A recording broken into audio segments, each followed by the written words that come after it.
উজানে বৃষ্টি হলে উজান থেকে পানি আসি মুহুরী নদী আমাদের একটা মরণ ফাঁদ হয়ে গেছে। এটা আমাদের জন্য একটা অভিশাপ হয়ে গেছে।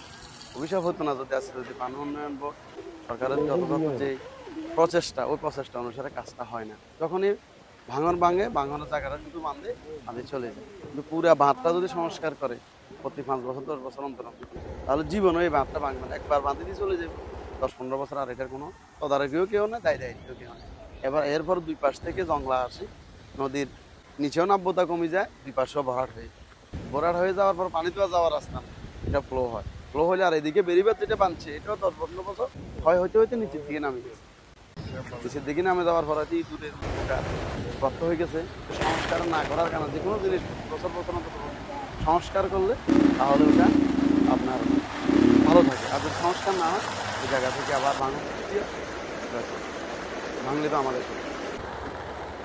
পানি উন্নয়ন বোর্ডের কি কাজ? পানি উন্নয়ন বোর্ডের কাজে তৎপরতা দেখা যায় একমাত্র নদীর যেদিন পানি বাড়ে ওই দিন তৎপরতা দেখা যায়, এরপরে আর কোনো আমরা তৎপরতা দেখি না। আবার চলে যায়, আসি একজন দুজন দেখে চলে যায়, কাজ হয় না। আমরা চাই যে কোনো কাজ শুষ্ক মৌসুমে কাজটা করার জন্য।